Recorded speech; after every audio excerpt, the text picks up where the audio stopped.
EGR valve, throttle body, very simple. Back here, 2 1/2-inch vacuum connection.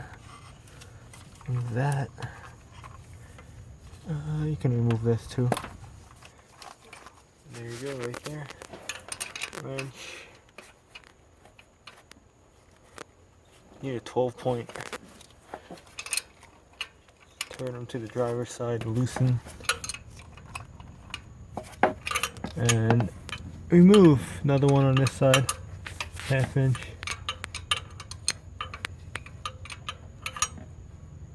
A little trickier to get this one on, but you can get it.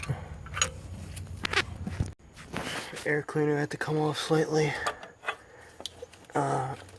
Might have to remove this too, the vacuum tube. Then you can shimmy sham this thing out. It's a gasket. It will just barely come out in the spot. And it's out. Bam. Compare new with old. Place it on. Then tighten it up. And a new gasket. That's a made in USA one, by the way. If I remember the torque specs, like 20 foot-pounds. You're gonna need a 12.2. I put anti-seize on the nuts too. You could do that.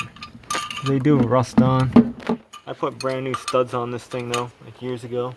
So they're in pretty good shape. Reuse the nuts. But basically, if you have your throttle body out, this is a whole lot easier to tighten this other nut.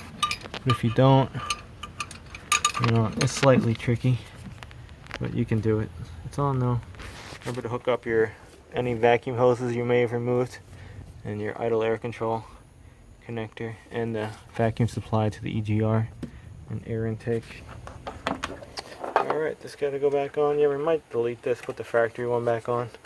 I find all the parts nice and gold, man. The other one was black. Put that thing on when I was 17. 7/16, starting to rain. I finished just in time. Take it for a ride. Show you what's bad with the old one. It's minor, but it's just starting to go bad.